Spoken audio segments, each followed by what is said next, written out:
রুহটা চলে গেলে মানুষ চোখ দিয়ে তাকিয়ে থাকে, দেখবেন এই কারণে মৃত ব্যক্তি তাকিয়ে থাকে, চোখ খোলা থাকে, এবং তখন আসমান থেকে সিঁড়ি নামিয়ে দেওয়া হয়, ওই সিঁড়িতে করে আত্মা চলে যাচ্ছে, ও তাকিয়ে দেখে যে আত্মা চলে যাচ্ছে।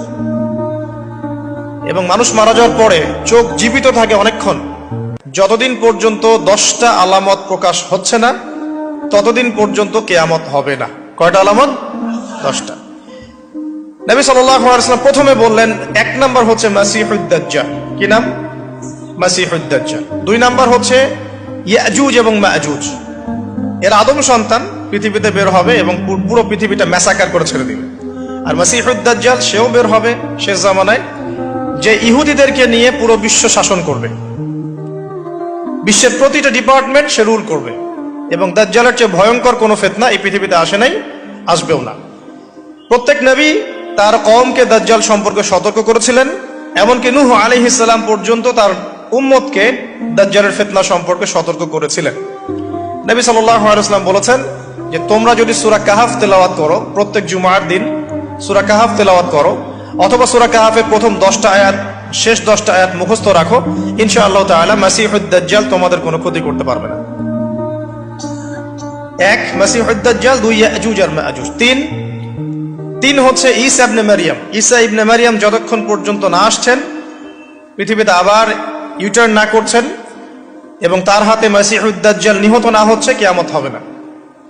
4 দাব্বাতুল আরদ, অর্থাৎ পৃথিবীর ভিতরে একটা প্রাণী আছে, মাটি ফেরে এই প্রাণীটা বের হবে কিয়ামতের আগে আগে, এবং এই প্রাণীটা মানুষের সাথে কথাবার্তা বলবে, কথা বলতে পারা প্রাণী।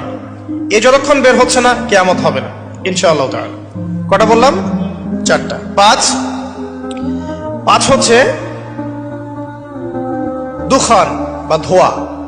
এই পুরো পৃথিবীর আকাশটা একটা নির্দিষ্ট সময় পর্যন্ত ধোঁয়ায় ছেয়ে যাবে, এবং হতে পারে, আল্লাহু আলাম, হতে পারে যে সূর্যের আলো পৃথিবীতে পৌঁছাবে না, এমন ধোঁয়া হতে পারে, পুরো পৃথিবীটা ধোঁয়ায় ছেয়ে যাবে।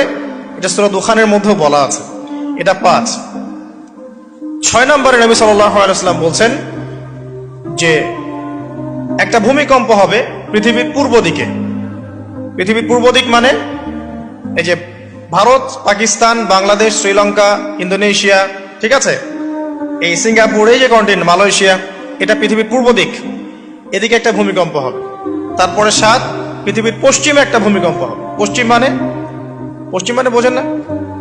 পশ্চিমা বিশ্ব না, সৌদি আরব না, পশ্চিমা বিশ্ব, ব্রিটেন, ফ্রান্স, জার্মানি, তারপরে যে রাশিয়ান কন্টিনেন্ট, হ্যাঁ, ইউক্রেন, এদিকে আপনার আমেরিকা, এই পুরো পশ্চিমা বিশ্ব, এখানে একটা ভূমিকম্প হবে বড়।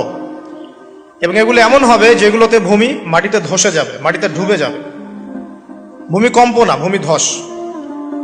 8 পৃথিবীর মাঝখানে মধ্যপ্রাচ্যে একটা ভূমিকম্প হবে, যেখানে আমাদের সো কল্ড আমিরুল মুমিনিনরা থাকে, যারা আমেরিকা এবং ইসরায়েলের বন্ধু, এদের এখানে একটা ভূমিকম্প হবে ইনশাআল্লাহ। 9 ইয়েমেন থেকে একটা আগুন বের হবে। ইয়েমেন থেকে একটা আগুন বের হবে, যে আগুন মানুষকে হাসরের মাঠের দিকে তাড়িয়ে নিয়ে আসবে। আরেকটা বলেছেন 10 নম্বর, যেটা এই মুহূর্তে আমি ঠিক মনে করতে পারছি না। তো এই 10টা আলামতের কথা নবী সাল্লাল্লাহু আলাইহি ওয়াসাল্লাম বলেছেন, না হওয়া পর্যন্ত, এই 10টা আলামত না আসা পর্যন্ত কিয়ামত হবে না।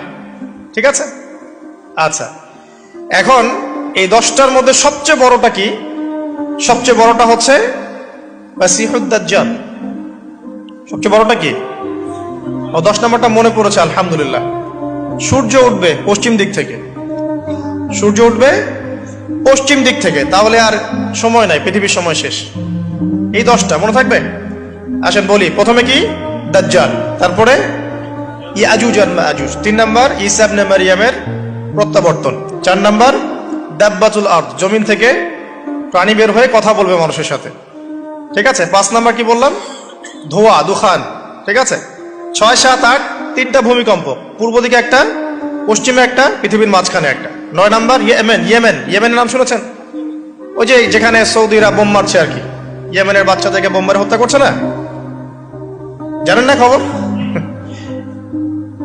তো ওই ইয়েমেনের ছোট ছোট বাচ্চারা শিয়া সুন্নির কি বোঝে আমার বুঝে আসে না। ওই ছোট ছোট বাচ্চাগুলো শিয়া সুন্নির কি বোঝে আমার বুঝে আসে না। আমেরিকার টাকা খেয়ে এরা ঠিকই বোম মারছে কেন? আর এই বোমগুলো তারা তৈরি করতে পারে না, আমেরিকার কাছ থেকে কিনে নেয়। তো ওই ইয়েমেন থেকে আগুন বের হবে, সেই আগুন মানুষকে হাসরের মাঠের দিকে তাড়িয়ে নিয়ে আসবে, এবং 10 যেটা বললাম সূর্য উঠবে পশ্চিম দিক থেকে, তখন তওবার দরজা বন্ধ হয়ে যাবে। তওবা করেও লাভ হবে না। দুইটা সময় তওবা করে লাভ নাই। একটা হচ্ছে মৌতের যন্ত্রণা শুরু হয়ে গেলে, মৃত্যুর যন্ত্রণা শুরু হয়ে গেলে আগে পা থেকে শুরু হয়ে আস্তে আস্তে গলার দিকে আসে। হাদিসে যেমনটা এসেছে, সূরা ওয়াকিয়ার মধ্যেও আছে যে পায়ের দিক থেকে যন্ত্রণা শুরু হয়ে আস্তে আস্তে আস্তে আস্তে এই গলার দিকে আসে, এবং আত্মাটা গলার এখানে যখন চলে আসে, এখান থেকে মালাকুল মউত আত্মাটাকে নিয়ে চলে যাবে। এবং চোখ দিয়ে তাকিয়ে থাকে মানুষ, রুহটা চলে গেলে মানুষ চোখ দিয়ে তাকিয়ে থাকে। দেখবেন এই কারণে মৃত ব্যক্তি তাকিয়ে থাকে, চোখ খোলা থাকে। এবং তখন আসমান থেকে সিঁড়ি নামিয়ে দেওয়া হয়, ওই সিঁড়িতে করে আত্মা চলে যাচ্ছে, ও তাকিয়ে দেখে যে আত্মা চলে যাচ্ছে। এবং মানুষ মারা যাওয়ার পরে চোখ জীবিত থাকে অনেকক্ষণ। মেডিকেল সায়েন্স যারা পড়েছে তাদেরকে জিজ্ঞাসা করবে, মানুষ ডেড হয়ে গেলেও চোখ দেখবেন আরো কয়েক ঘন্টা, হয়তো আরো নির্দিষ্ট একটা সময় পর্যন্ত চোখটা কিন্তু জীবিত থাকে।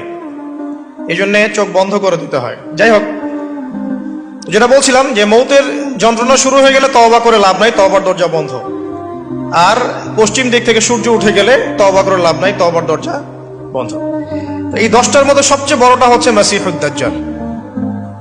কেন বড়? কারণ নবী সাল্লাল্লাহু আলাইহি ওয়াসাল্লাম নিজে বলেছেন, পৃথিবীর ইতিহাসে আদম আলাইহিস সালাম থেকে শুরু করে মুহাম্মদ সাল্লাল্লাহু আলাইহি ওয়াসাল্লাম পর্যন্ত এই যে লক্ষ লক্ষ নবী রাসূল এসেছেন, পৃথিবীর এই যে শত লক্ষ বছরের হিস্ট্রি, এর মধ্যে দাজ্জালের চেয়ে ভয়ঙ্কর কোনো ফিতনা আসে নাই।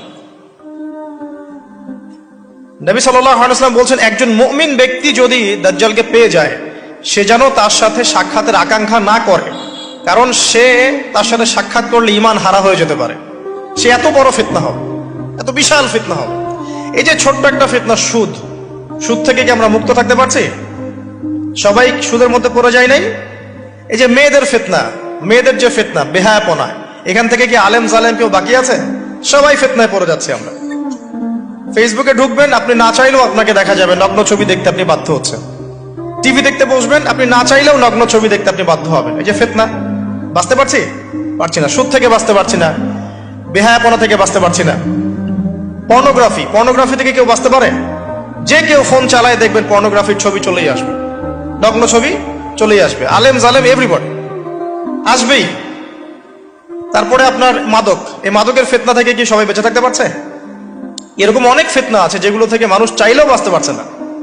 আমরা হয়তো বাইরে দাড়ি টুপি পাগড়ি জুব্বা লাগিয়ে ঘুরছি ঠিকই, কিন্তু আমরা এরকম সামাজিক ফিতনাগুলো থেকে কেউই সেফ না। এই যে আপনাদের এলাকায় যে ফিতনাগুলো ছড়িয়ে পড়েছে, আস্তে আস্তে বাড়ছে না? এমন ফিতনা বেড়ে যাচ্ছে।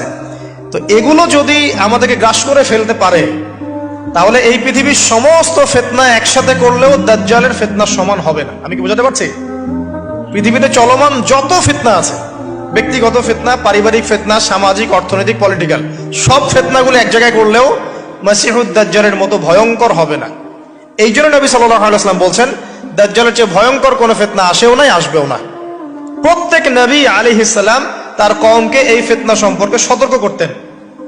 এমনকি এক্সাম্পল দিতে গিয়ে নবী সাল্লাল্লাহু আলাইহি ওয়াসাল্লাম বলছেন, নূহ আলাইহিস সালাম, ওই কত বছর আগের নবী, তিনি পর্যন্ত তার কওমকে দাজ্জাল সম্পর্কে সতর্ক করেছেন। সে কোথায় আছে? সে পৃথিবীতেই আছে। তার কি জন্ম হয়েছে? উত্তর হ্যাঁ, তার জন্ম হয়েছে। সে কি এখন আত্মপ্রকাশ করেছে? উত্তর না, সে এখনো মানুষের রূপে আত্মপ্রকাশ করে নাই। সে কাদেরকে নিয়ে বিশ্ব শাসন করবে? উত্তর, জিউসদেরকে নিয়ে, ইহুদিদেরকে নিয়ে। দাজ্জাল কাদেরকে নিয়ে বিশ্ব শাসন করবে? ইহুদিদেরকে নিয়ে। আমার কথা কি বোঝা যায়? নবী সাল্লাল্লাহু আলাইহি ওয়াসাল্লাম বলেন, সে এত বড় ফিতনা, সে 40 দিন পৃথিবীতে বিচরণ করবে। কয়দিন? 40 দিন। যার প্রথম দিনটা হবে 1 বছরের সমান, দ্বিতীয় দিনটা হবে 1 মাসের সমান, তৃতীয় দিনটা হবে 1 সপ্তাহের সমান, এবং বাকি দিনগুলো হবে আমাদের দিনের মতোই। নবী করিম সাল্লাল্লাহু আলাইহি ওয়াসাল্লাম বিভিন্ন হাদিস থেকে বলেছেন যে দাজ্জাল সারা বিশ্বটাকে শাসন করবে। কিরকম? মানে সে ইলাহ দাবি করে বসবে। আল্লাহ পাক তাকে কিছু অলৌকিকত্ব দিবেন মানুষকে ফিতনায় পরীক্ষা করার জন্য। যারা ওর উপর ঈমান আনবে, দাজ্জালের প্রতি ঈমান আনবে, দাজ্জাল ওদেরকে জান্নাত দিবে। তার এক হাতে থাকবে জান্নাত, এক হাতে জাহান্নাম। মানে অরিজিনাল জান্নাত জাহান্নাম নয়, কারণ জান্নাত জাহান্নামকে হাতে নিয়ে ঘোরা যায় না। আমাদের কিছু প্রোটেস্ট্যান্ট মুসলিম ভাই আছে, তারা মনে করে যেটা হাদিসের শব্দ ওইটাই, মানে হাদিসে যেটা শব্দ সেটাই, এর কোন ইন্টারপ্রিটেশন, ব্যাখ্যায় তারা বিশ্বাস করে না। তাহলে এক হাতে জান্নাত এক হাতে জাহান্নামের ব্যাখ্যা আপনি কি করবেন? সত্যি